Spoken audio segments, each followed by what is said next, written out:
What's up, my drinking comrades, and welcome to another episode of the Beverage Clique podcast, dedicated to the discussion surrounding beverages with an Asian perspective. I'm your resident host, Sean O, the co-founder of the Beverage Clique Academy, and our HQ is in sunny Singapore. Well, clearly today it's not very sunny. It's actually raining outside. As we continue to roam off-site, this episode actually takes us to the trending Sugarhall. As always, before we get into the interview proper, to bring education value to our listeners who are still studying for their respective beverage exams, I will start the session with a flashcard question and reveal the answer towards the end of the episode. Now, it's a bit of a disclaimer because I kind of just recovered from COVID, and you hear my voice a little bit husky, a little bit sexy, but it's all in the name of bringing good content to all of you listeners. Anyway, today's question, or at least this month's question, it's wine related. So previous month was sake related. This month will be wine related. And the question is, sparkling wines labeled Method Cap Classic comes from which country? I'm pretty sure Indra knows this already. Yeah. So remember, stay tuned to the end of the episode for the answer. So now let's start our interview proper. Now, this episode we have a fellow Beverage Clique alumnus, Mr Indra Kantono, who is the co-founder of the Jigger and Pony Group, and it's splendid to have you here. Just to give you a little bit of backstory of Jigger and Pony. So under the group, just to name a few, you have the likes of Gibson, Sugarhall, Humpback, Rosemead, and of course Jigger and Pony. With Jigger and Pony currently sitting in second place on Asia 50 Best Bars, as well as 9th in the World 50 Best, and that's simply amazing. How's it going, Indra? Hi, Sean. Thank you for having me on the show. Really a pleasure, and welcome to Sugarhall. Really looking forward to today's talk. I've been wanting to come down, and it's a good thing I recovered from COVID already. So it gives me an opportunity to come down and have a couple of drinks after the podcast. Just to give the listeners a bit of context, we met because you did your WSET level 3. That's correct. Months, right? I'm pretty sure you did very well. Can't wait for the results to come out. Fingers crossed. Yeah. So does your other coursemate, but I'm sure everybody did pretty well because your batch was stellar, right? So based on a little bit of research, and I found out quite a bit about you. So you seem to be quite a drinks celebrity, and your entrepreneurial journey, something that I can relate to. But it's really being documented very well in a lot of publications, from the likes of Tatler, Prestige, Rock Report. Wow, you are quite a man. Nonetheless, it'd be cool to find out a little bit more about you and how you started on your path. So, can you tell us how do you kind of stumble upon this trade or profession? Sure. My wife and I opened Jigger and Pony 10 years ago, exactly this month actually. So in May 2012. We used to be called Young Guns now. Still young. I'm an old hand at F&B. But actually it started with a casual conversation with my wife, Guo Yi, who is now my co-partner in running the business. She used to work for Singapore Airlines. She loves hospitality. She loves meeting people. She loves throwing parties. And we decided to open a bar together. At that time, I was working in finance, so pretty much helping her on the business side of things.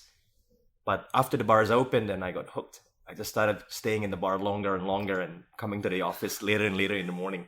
And clearly, I had discovered a new passion to really be in the F&B sector.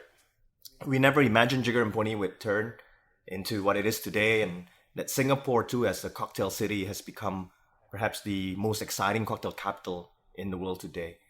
So it's been an incredible journey for the last 10 years, and we're still excited every day to learn and to grow further. I can see that. You're doing very well in the market, and you guys are quite a power couple, I'd say. Bringing the best of both worlds in terms of, I'm sure your knack for entrepreneurship as well as Boy's, hospitality background.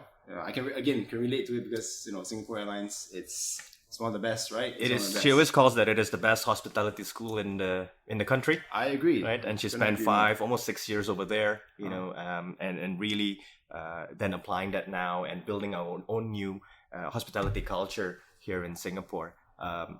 day to day, I look after more on the marketing side and the beverage development side. So I work closer, for example, with our chefs team, with our beverage team in terms of how we should evolve our menu and product selections, things like that. How we should position our brand.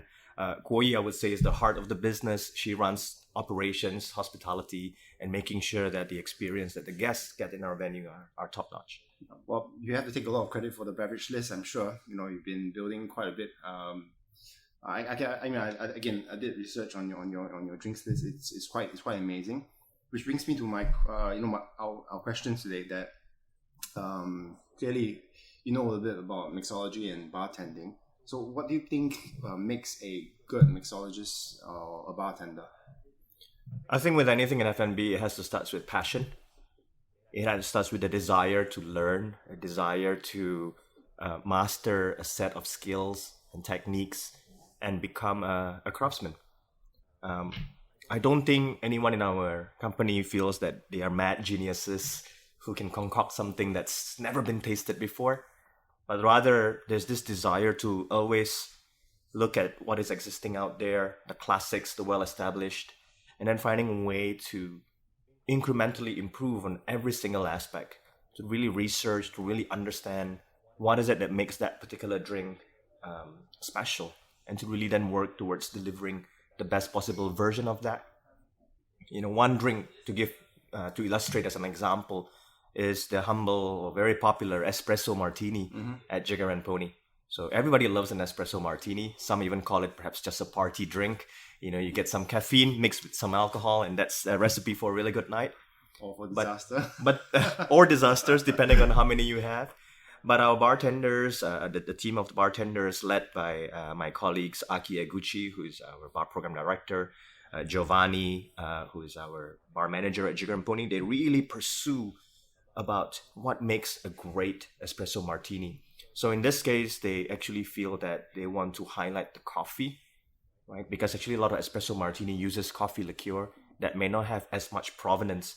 And I'm sure a lot of the listeners today are very well versed in wine, and that where it's grown and how it's grown makes a huge impact on the end product. Same thing with coffee as it is with wine. So our team actually worked together with the fine folks at PPP Coffee, a local coffee roastery here, nice, to develop a particular roast that's suitable for the alcohol and the dilution level of an espresso martini. And then to make sure that it can then be delivered consistently each time, actually put it into a capsule that's compatible with the typical Nespresso machine, or if you work with PPP, they also have their own line of morning coffee machines.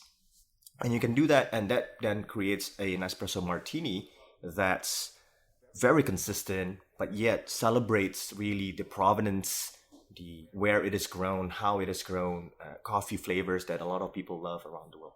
So this is a simple example of what makes a great mixologist or bartender, is to really take something that is seemingly well established, but really just finding a way to improve that a little bit through research, knowledge, humility, and willingness to work with others to then deliver a great drink. Wow.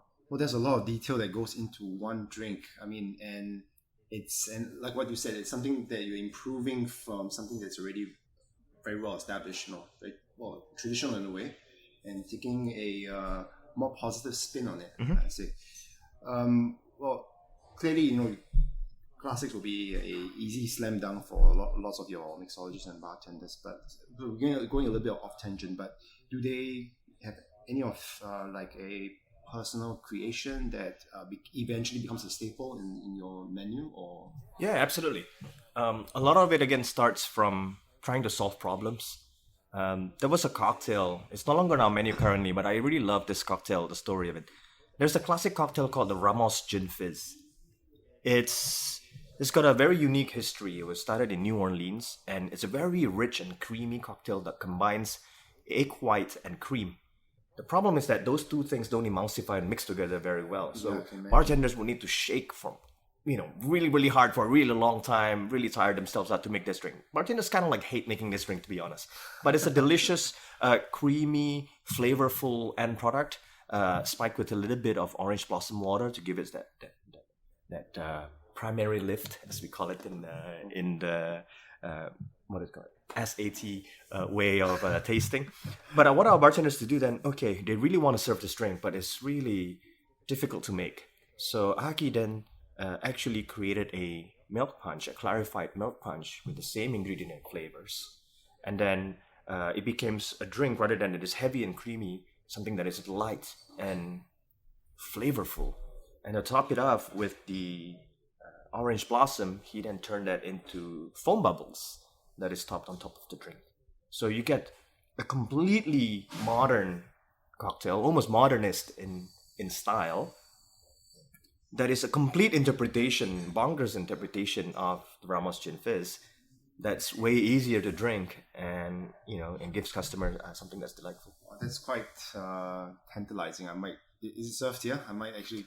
Unfortunately, it's now off the menu because we there's something about in cocktail world too that we just love to change things. So it's not uncommon actually for cocktail bars to rip up the old menu completely and have a whole new set of cocktails every 6 months, every year, some even every quarter. So unfortunately, it's not available, but I am sure you'll find something amazing in the next menu. Yeah, I'm pretty sure. Well, I'm looking forward to ordering a few drinks later on. After this podcast. So, well, clearly, you've been doing a bit of wine courses and venturing into wines, but I would say that most of your dwellings are still in cocktails. Mm-hmm. So, is spirit still your go-to, and why? I don't discriminate. I love to drink. I love to eat. I particularly love cocktails for the history and the creativity of the bartender, that you can sit at a bar and order a drink a la minute and order classics and have discussions, and discuss specs, for example, with the bartender. Wine and spirits, then, new areas where I feel I have so much more to learn. And one of the reasons why I took the wine education courses is to better support our team as we now grew our restaurant side of the group, as well as our wine program. I did a quick look on our sales, and even though, people know us for our cocktails, or they'll come to us for our cocktails, our wine sales are actually, in the millions. So we feel that, wow, I need to know how I can better support our team. If our sommeliers want to grow our wine list in a particular direction, I want to be able to support them and understand what they're trying to do. So, but in terms of personal consumption, I really don't discriminate. I love them all. Okay, but I mean, there must be a favorite cocktail or spirit, I suppose, or favorite wine. I think for cocktails, as I get a little bit older, a lot of us are trying to drink a little healthier. I'm trying to reduce my sugar intake, for example. The highball is always the go-to. It's just a very simple whiskey and soda, for example. That's something I really like. If I want a little bit more punch, obviously the dry martini is a great wine. It's a great one. It's dry. It's got to be made very precisely by the bartenders, but it's something that you can enjoy often, in my opinion. With wines, I've been obsessed with the German Rieslings lately. I've always sugar. You know what? I drink all the Trockens, all the GGs when I can afford it, when it's the special occasions. But you know what? I thought that before I took those wine education courses, I had such a wrong impression of Rieslings. Right? I always thought, it's just cheap wines they serve on SQ as one of the glass. I mean, it's enjoyable, but there's not much more to it. But I realized I was completely wrong, and there's a whole new world I'm so excited to discover. Yeah, well, Riesling is one of my favorites, so welcome to the club. Talking about something maybe different, Japanese themed bar, Live Twice, right? Mm-hmm. Yeah. So Live Twice does offer some sake. I noticed you do offer some sake, so it's quite in line with the whole Japanese theme. But with the whole boom in sake trend in Singapore, have you ever considered starting something that's more sake centric or sake themed? In the future, like I said, I mean, we're always open. We're always looking to learn and looking to present something new to customers. Live Twice is a cocktail bar that's clearly inspired by Japan, as well as inspired by the mid-century era. The use of sake, soju, and other Japanese spirits, your awamoris, the wapirits, for example, are still not common in cocktails. definitely less understood than the use of gin or tequila in cocktails. But I think our bartenders are, again, broadening their what's possible to them, what they're learning. So using those sakes into cocktails, making it into vermouths, for example, or even highlighting that. I think that's been something that we feel we have an opportunity to do at Live Twice. Now, I think to be something that also excites me is the fact that consumers in Singapore are very open-minded, right? Sake is something that's very traditional, but here in Singapore, we don't have to consume it the traditional way, right? Consumers here are very open, however way you want to serve a particular type of beverage, as long as there's this reason and quality behind it. Yeah. So I think that gives us a lot of freedom to really explore things and to really take great products, but also be playful with it and present something that's delightful. Yeah, I mean, I like the idea that you're going for playful and for innovation, because I think there are two camps in the sake industries. Some people would be a purist, and say that I only drink sake that it's purely sake. It's not going to be anything else. And there's another camp that will be willing to explore the part whereby having sake or shochu inside the cocktails. I think both will work. You must have both camps, and it's healthy to have both camps passionately defending each side. If you have simply no tradition and no respect for provenance, for rules and how it is supposed to be consumed, you risk that product category losing its identity. You risk entrepreneurs out there who may or may not be so respectful with the tradition, then really taking the product quality down and to something that you can't even recognize as sake anymore or as whiskey anymore. So I do believe that tradition, rules are very important to upkeep. What we try to do is to respect that, but also push the boundaries a little bit, offer alternatives to drinking it. Of course, if our customers want it the traditional way, we don't have any issues. We don't have to impose our vision or our preference on you. But I think it makes for a richer beverage world at the end of the day, if we can then mutually respect one another, have this intense dialogue at times, especially after 1 or 2 cups, and really, at the end of the day, look to be how we can excite more people to drink alcoholic beverage, right? And to drink quality alcoholic beverages. Yeah, well, I fully agree with that. I mean, and although there's a sake boom, but there's still a lot of people that are not exposed to sake yet. Having sake in probably cocktails might actually expose the drink to them. Yes. So I think it's a win-win for everybody. Talking about bringing drinks to the consumer. So I've also read up you have Pony as a brand. So it seems like a really good initiative to bring cocktails to the consumer's doorsteps. What do you? I mean, I'm pretty sure there were a lot of challenges because of COVID and whatnot. So what were these challenges like, and do you still see it as a very staple offering to consumers? Yeah, so Pony is our range of bottled cocktail brands that we developed out of necessity because of the pandemic, when all our venues had to close and we were not able to offer dine-in services to consumers in Singapore for a number of period of months back in 2020. We started actually packaging our cocktails in plastic pouches, your sous vide bags, because that's what we had in the kitchen. Back then, no suppliers in Singapore actually stocked bottles because there was no need for it. The idea of cocktails being consumed at home was something that was not common. It wasn't even something we encouraged. We always tell them, hey, leave the cocktail making to the professionals. Come to the bar and enjoy the atmosphere, the banter, the hospitality.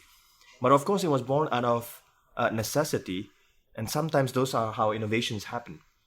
And we saw during the pandemic that the off-trade market, the retail market, completely changed. And people want to drink better at home. Right? They want to drink better wines. They want to drink better spirits. And they want to drink cocktails at home too. Because why not? More selections is better. Right? If you're hosting a dinner party, why not start with a good martini before, let's say, you start with the white wine, the red wines, and so on and so forth. Or maybe as a digestif, you want something like a Manhattan, and how you can serve that. So we started actually developing Pony into a beautifully packaged product. We actually started to study the wine market or the natural wine market, for example, that has become quite a breakthrough, where it's easy to serve, it's easy for consumers to understand. So Pony, even though they contain cocktails, actually mimic the shape of a wine bottle. We want to make sure that it can be easily stored at home in fridges. It's got twist caps so that it's easy to reseal, and then you don't have to have issue with the contamination and things like that. And we make sure that it is as easy to enjoy as a bottle of wine. You can just open it. Each bottle serves 5 glasses, exactly like a wine bottle would, and it already contains all the flavors in there. We don't have anything artificial, but we have everything, all the flavors in there, that you don't need to worry about garnishes. You just need to pour it either on ice or keep the bottle, as close to freezing as possible so that it's ice cold at home. It's still a very nascent market. Most people do not think cocktails at home. And especially now that bars are open, of course, we would still prefer them to come back to the bars. But we do think that the retail market and the home consumption market is undergoing quite an exciting series of changes. And I think that growth will continue in the future. We still think it's a very nascent market, and there's a lot of education for us to do. And we're not the only one who's doing this, so it's great that there are other brands out there that are also educating consumers about home consumption. Yeah. But do you think this would eventually be, do you ever consider going like commercial, like on retail shelves? And who knows? At the moment, we are taking it one step at a time. It's mostly a virtual brand for us that you can order online at ponycocktails.com. Sorry to put in the plug over there. No worries. But in the future, who knows? We want to see how consumers treat our products. We want to see how they do this. So at the moment, we are not scaling it and exporting it yet, but it's definitely a possibility for the future. Yeah, I definitely see that as a possibility. We had to make necessary changes and come up with solutions from the pandemic. I don't see this. At least the WHO doesn't see this as the only pandemic that's going to come in more recent years or in the future. So who knows? Who knows? Yeah, who knows? Yes. So on my way up, or at least on our way up, myself and my colleague, we walked past Rosemead. I was in Rosemead earlier, I think last month. Mm-hmm. Yeah, it was a fantastic place. And why not tell us a little bit more about this new project of yours, Rosemead, in terms of its philosophy? Sure. Rosemead opened last Christmas, so it's been open for about 5 months now. We are very, very proud of the restaurant. It's our first attempt to really deliver something of refinement, of a much higher price point, and a service experience that we feel brings that conviviality that Jigger and Pony is known for, but in a format that's also a lot more elegant and a lot more sophisticated. Rosemead is named after a town in Los Angeles, and that's where our executive chef David Tang was born. He's an American born Chinese. He's moved here to actually join us about 4 years ago to lead Cafe Fernet, which is another one of our restaurants. And this is the first project that Chef David and I have kind of like developed from scratch. We simply wanted to offer very high quality ingredients, sourced very carefully and as much as possible from places near us, and then to cook that over an open fire. So everything is cooked from firewood, and then we cook the charcoal. Right in the center of the room, we put together this hearth that's really putting the kitchen into the middle of the dining room. You can call it modern Californian because that's his philosophy, but what it is really is about sourcing good ingredients, respecting it, and cooking it rather simply. That's then shared. The dishes tends to be really, really good for sharing, as well as really, really good with a few bottles of wine. Mm-hmm. So this is also the first time when we really invest in a wine program led by, of course, American wines, which we feel are still underappreciated and underrepresented here in Singapore. So in a nutshell, that's the concept of the restaurant. We just want to welcome you into a Californian home and have a really good convivial meal. Yeah, well, it was really good, and it was so good. Well, it might be a little understated, but the bread that was served was really good, and I had ordered a extra serving just for me to be able to take it away. Yes, that bread has really taken off, and we are so happy to see the reactions of customers of that bread. Our executive pastry chef, Elena, she's an amazing talent, and the bread is as delicious as it sounds. You know, it's finished on that hearth again to give it just slight smokiness. Served with cultured butter. And since then, we've also launched a little bit of a side extension, which is the Rosemead Bakery. That's available again as a virtual brand right now. That you can order the pastry box that we launch once a week, every Monday, online. So there you can get a version of that, bread that's stealing the show, as well as a few other pastry creations by Chef Elena. Right. So it's every Monday. Every Monday at 1 p.m. we launches the pre-order for the bakery. Okay. Yeah. Well, I'll be sure to look out for it because I want that bread again. Right. Talking about pairings, I've been excuse me. I've been to a couple of other restaurants, and they have started to have certain food pairings with things like low or no alcohol, or even mocktails. Do you think that has a place in your establishment? Yeah, definitely. I'm so happy that bartenders today, if you were to go up to them and ask, "Hey, I'm not drinking today. Can I get a non-alcoholic cocktail?" They won't even blink an eye. They will be very proud and very happy to offer you something that they're proud to serve and for you to really enjoy. There's a lot more products available out there in the market: non-alcoholic spirits, non-alcoholic wines, non-alcoholic beers by craft producers that are offering something new. Mocktails, non-alcoholic, because whatever you want to call it, are no longer that syrupy, sweet, poorer substitute of alcoholic beverages. At the end of the day, we want a good experience. We want a convivial time, and we want that craftsmanship that comes from knowledge and skills and techniques. And I think that can be found in non-alcoholic beverages. So, for example, if you are, for whatever reason, are not drinking, or even halfway through your meal that you say, "Hey, I want to stretch the night a little bit more. Maybe I want to take a break and have a bit of a palate cleanser and have something non-alcoholic before you go on to, let's say, another glass of whiskey later on." That's completely up to you. And there is no, I would say, there's no need to feel that, I feel pressure to drink alcohol anymore. Okay. Well, it makes sense. Yeah, I figured that we've been doing a little bit of research again, and the current global consumption for alcoholic drinks seems to be taking a little bit of a hit. More and more people are taking lesser alcohol. I'm not sure, is it because of health reasons, or the generation that's been drinking alcohol has kind of like taken a step back, but it does seem to be growing. Non-alcoholic drinks. Yeah, non-alcoholic drinks is rapidly growing. It's from a small base, right? So if you look at the percentage, of course, it's quite eye-popping, but it's growing from a very, very small base. We still do things that alcoholic beverages are still going to be the dominant factors of our businesses. For example, both wine, cocktails, and spirits.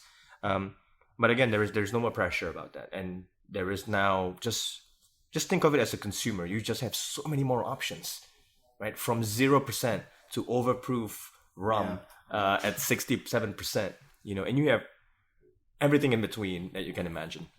Yeah, absolutely. So when it comes to selection of your beverages, I'm not sure. Are you guys importing yourselves, or are you taking it from our local suppliers? We are not importing ourselves. We believe that, hey, our expertise is really in that final stage, really in that hospitality end of the business. I think we are very, very blessed in Singapore here, where there are countless, and I really mean it, countless importers really offering incredible selection and incredible value.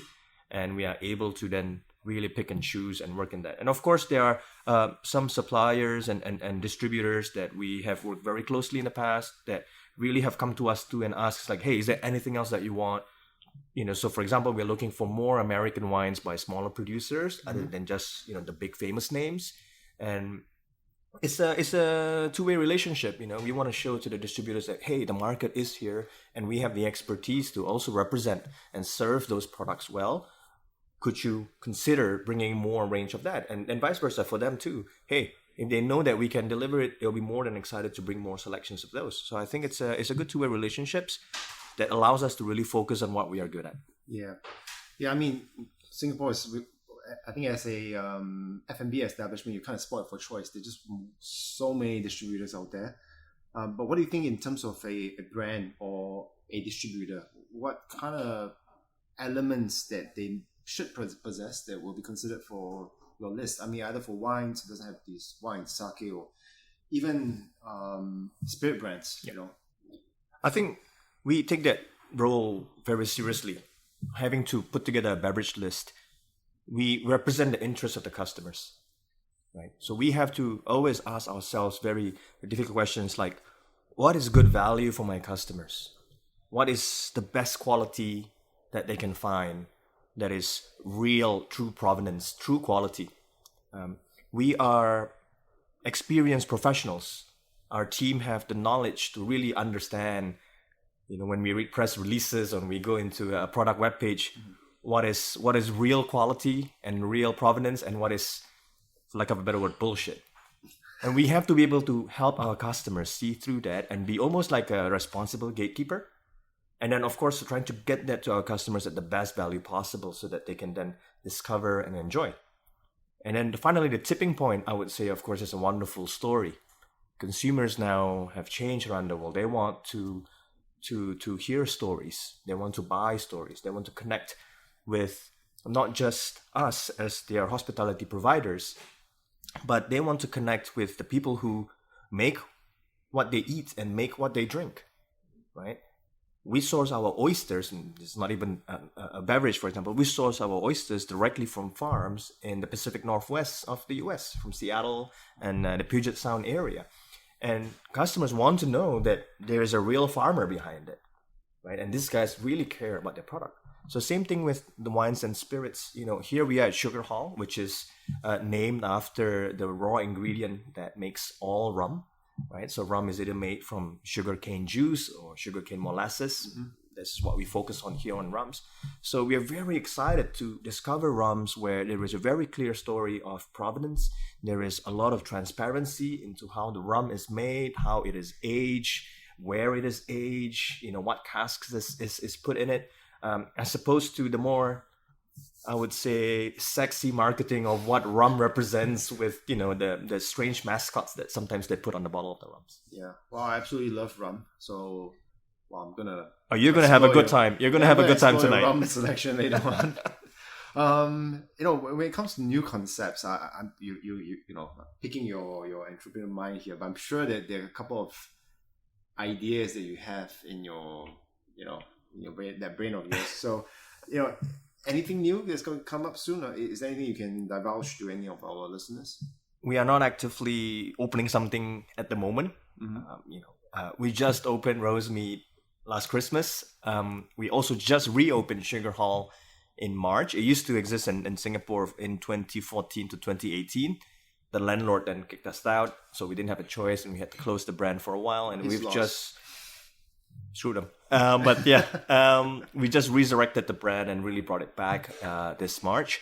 I'm in love with running bars, not just creating new ones. Mm-hmm. The joy and the excitement to see your restaurant and your bar gets better each day, and the team getting more and more comfortable, and that seeing the faces of regulars that come back and winning new customers and turning them into regulars. That process is something I really, really enjoy. And I just love coming to our venues here and enjoying it.